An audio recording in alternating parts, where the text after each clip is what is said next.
तो कानपुर की सबसे पहले जानकारी आपको देते हैं, जहां समाजवादी पार्टी के नेताओं ने पीडीए की पाठशाला चलाई। पार्टी नेता रचना सिंह गौतम पर बिना इजाजत के पीडीए पाठशाला चलाने के आरोप में केस भी दर्ज कर लिया गया है। प्रशासन का कहना है कि बच्चों का राजनीतिक इस्तेमाल बिल्कुल नहीं होना चाहिए। ये तस्वीर आप देख रहे हैं, रचना सिंह पर बिल्हौर में प्राथमिक विद्यालय के सामने बच्चों को स्कूल की ड्रेस में बुलाने, पीडीए की पाठशाला चलाने का आरोप लगा है। तो अफवाह फैलाने सहित कई धाराओं में मामला दर्ज। विरोध करने से पता चलता है कि इस गांव में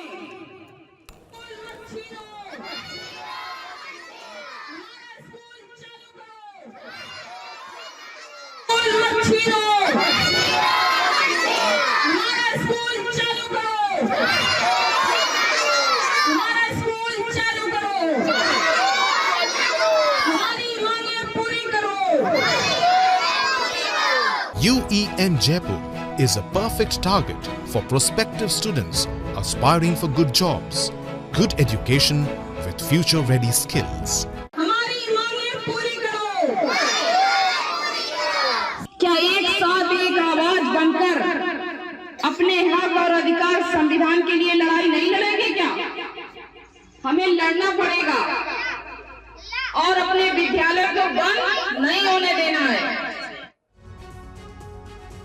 एक और बड़ी खबर, कानपुर में भी समाजवादी पार्टी के नेताओं ने पीडीए की पाठशाला चलाई है। पार्टी नेता रचना सिंह गौतम पर बिना इजाजत के पीडीए पाठशाला चलाने के आरोप में मामला दर्ज किया गया है। प्रशासन का कहना है कि बच्चों का राजनीतिक इस्तेमाल बिल्कुल नहीं करना चाहिए। ये तस्वीरें आप देख रहे हैं, जहां पर कई छोटे बच्चे, स्कूली छात्र दिखाई दे रहे हैं। रचना सिंह पर बिल्हौर में प्राथमिक विद्यालय के सामने स्कूल की ड्रेस में बच्चों को बुलाने और पीडीए की पाठशाला चलाने का आरोप है, जिसमें आप सुन सकते हैं कि वो बच्चों को क्या पढ़ाती हुई दिख रही हैं।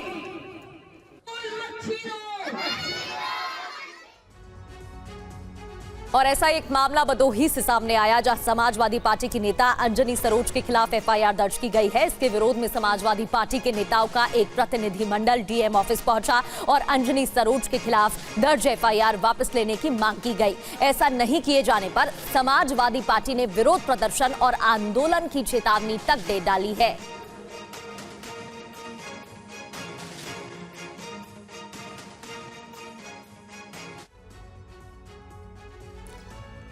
और पीडीए की पाठशाला एसपी नेताओं के खिलाफ लगातार एफआईआर दर्ज हो रही है। एक एक कर कहां इसी तरीके से पाठशाला चलाई गई, वो आपको बताते हैं। सबसे पहले कानपुर, आरोपी रचना सिंह गौतम, जिनके खिलाफ मामला दर्ज कर लिया गया है। आरोप है इन पर अफवाह फैलाने का।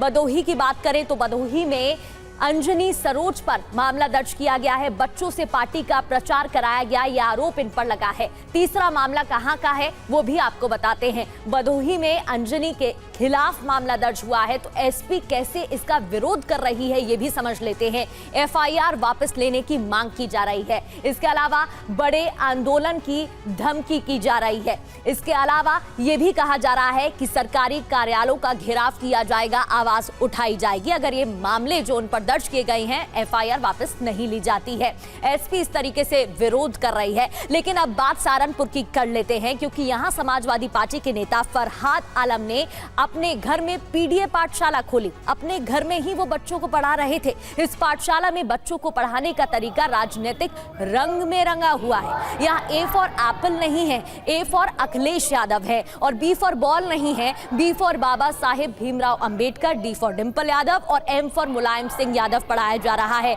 पहले सुनिए नेताजी पीडीए की पाठशाला में बच्चों को क्या पढ़ा रहे हैं और कैसे पढ़ा रहे हैं।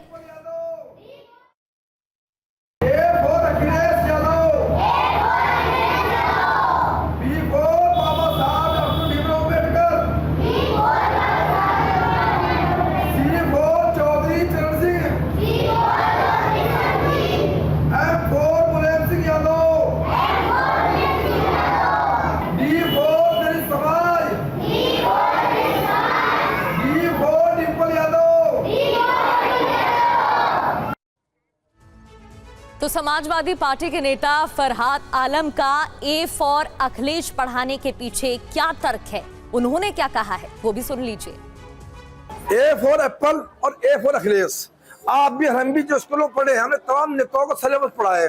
उसी तरह से सेब खाओगे तो स्वस्थ रहोगे, अखिलेश जी को लाओगे तो समाज जो है स्वस्थ रहेगा और बच्चों को शिक्षा मिलेगी, भाजपा जाएगी तो शिक्षा आएगी। अब आपको बताते हैं कि आखिर पीडीए की पाठशाला क्यों खुली है और इसके पीछे विवाद क्या हो रहा है।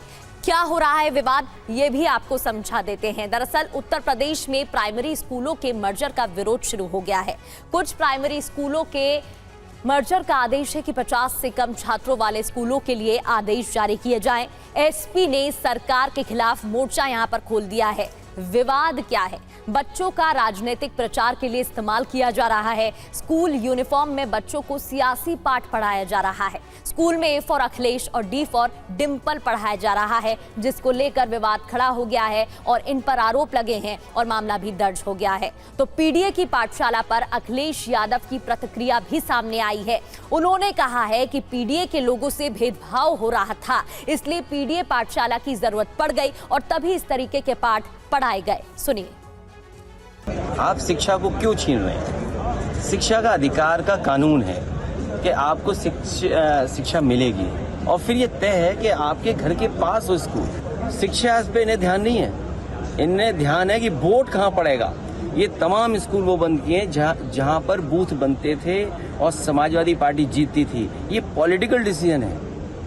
आप विकसित भारत कैसे बना पाओगे अनपढ़ों के साथ? इसमें सब पीडीए के लोगों के साथ भेदभाव हो रहा है, इसीलिए पीडीए पाठशाला चल रही है।